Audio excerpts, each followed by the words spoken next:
નમસ્કાર વિદ્યાર્થી મિત્રો, સ્વાગત છે તમારું તમારી પોતાની યુટ્યુબ ચેનલ માય ટીચિંગ ક્લાસમાં। આજે આપણે ભણીશું ધોરણ 7 વિષય ગુજરાતીમાં પાઠ 14 સેમ 2માં પાઠ 14 ભૂમિએ ગુજરાત દક્ષિણ ભળી। આ એક પ્રવાસ લેખ છે અને જેના લેખક છે ચંદ્રવદનજી મહેતા। ચાલો વિદ્યાર્થી મિત્રો, પ્રશ્નો જવાબ પૂરવાના છે, મારી સાથે પૂરતા જાઓ। પહેલો પ્રશ્ન છે, સાચો વિકલ્પ પસંદ કરી તેનો ક્રમ અક્ષર સામે ચોરસમાં લખો। પેલું, ક્યાંના ખારવા ખલાસી જગ મશહૂર છે? તેમાં આવશે બી ભીમપોરના। બીજું, ખલાસી જગને ક્યાં જઈને દરિયો જોયો હતો? તેમાં લખો બી કારાતિયા।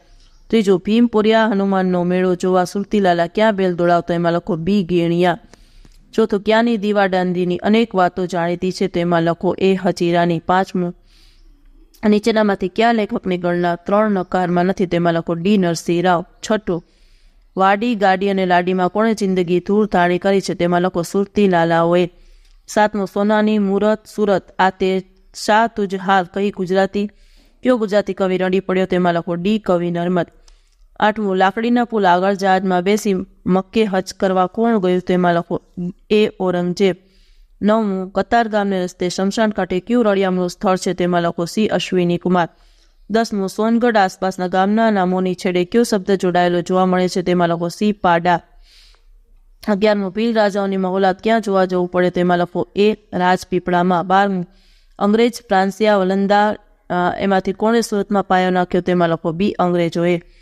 ચાલો એક એક વાક્યમાં પ્રશ્ન જવાબ લખો। પેલું, બારડોલીની ઉત્તર દિશાએ નર્મદા કાંઠે કયું શહેર આવેલું છે? તેમાં લખો બારડોલીની ઉત્તર દિશાએ નર્મદા કાંઠે માંડવી શહેર આવેલું છે। બીજું, હેરિયા જોવાની મજા માટે લેખક ક્યાં જવાનું કહે છે? લખો હેરિયા જોવાની મજા માટે લેખક સાતપુડા જવાનું કહે છે।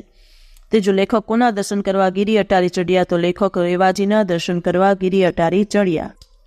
ચોથું, લેખકે નર્મદા મૈયા ક્યારે જાજરમાન લાગે છે? લખો નર્મદા મૈયા સાતપુડાની હારમાળાને અળગી રાખી ગુજરાતમાં પધારે ત્યારે જાજરમાન લાગે છે। 5મું, નર્મદા મૈયા ક્યાં ક્યાં ગૌરવભર્યા સ્વરૂપે જોવા મળે છે? તો લખો નર્મદા મૈયા કદીક વિશાળ પટે કદીક ધોધે તો કદીક ફરીડ વાડે ગૌરવભર્યા સ્વરૂપે જોવા મળે છે। 6મું, ગુપ્ત ગંગાની જેમ પહાડ નીચે કઈ ગુપ્ત ધારા વહે છે? લખો ગુપ્ત ગંગાની જેમ પહાડ નીચે ગુપ્ત તેલ ધારા વહે છે। 7મું, સુરત શહેરમાં કઈ કઈ પરદેશીઓ જાતિઓ આવી હતી? લખો સુરત શહેરમાં પરદેશી જાતિઓ આવી હતી ફિરંગી, અંગ્રેજ, વલંદાઓ, ફ્રેન્ચ, મોગલ વગેરે।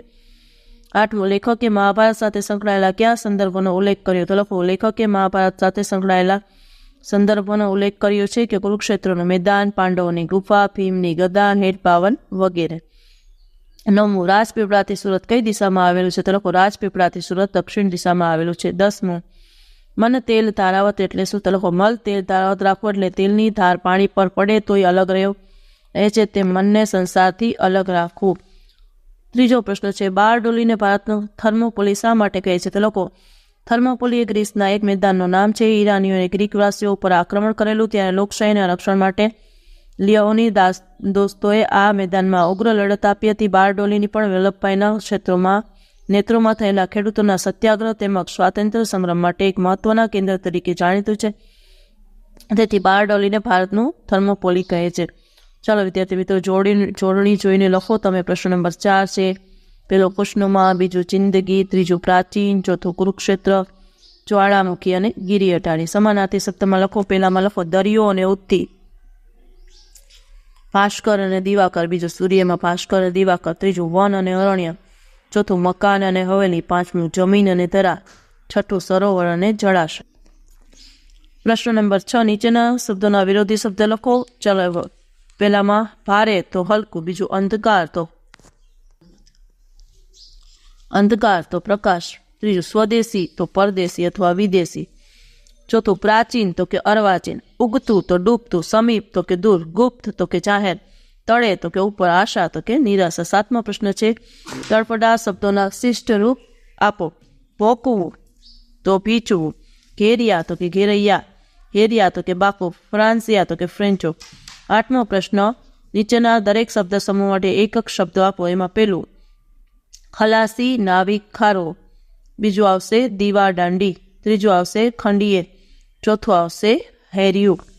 હવે 9મો પ્રશ્ન છે, રૂઢિપ્રયોગનો અર્થ આપી તેનો વાક્યમાં પ્રયોગ કરો। પેલું ફાફા મારવા તો વ્યર્થ પ્રયત્નો કરવા, પાણીમાં ડૂબતા વ્યક્તિ બહાર આવવા ફાફા મારે છે। બીજું જિંદગી ધૂળધાણી કરવી તો કે જિંદગી બરબાદ કરવી. એમાં લખો વ્યસની લોકો પોતાની જિંદગી ધૂળધાણી કરી નાખે છે. ત્રીજું જીવ બાળવો, તેમાં લખો ચિંતા થવી. સંતાનની તબિયત બગડે ત્યારે મા બાપ પોતાનો જીવ બાળે છે. ચોથું ખૂટો બેસાડવો, તો પાયો નાખવો, તો લખો ફિરંગીઓ સુરતમાં કોઠી નાખીને ખૂટો બેસાડ્યા. 10મો અને છેલ્લો પ્રશ્ન, દીવા દાંડીની અનેક વાતો કરે છે, તો વિશેષણ આવશે અને. બીજામાં એની પાછળ વલંદાઓ આવ્યા, તો એમાં આવશે પાછળ. ત્રીજું ગોળીબારની નિશાનીઓ હજુ દેખાય છે, તો કે હજુ. ચાલો વિદ્યાર્થી મિત્રો, આજના વિડીયો લેક્ચરમાં આટલું જ. જો તમને આ વિડીયો ગમ્યો હોય તો લાઇક કરશો, તમારા મિત્રો સાથે શેર કરશો અને મારી ચેનલને સબસ્ક્રાઈબ પણ કરશો. આવજો.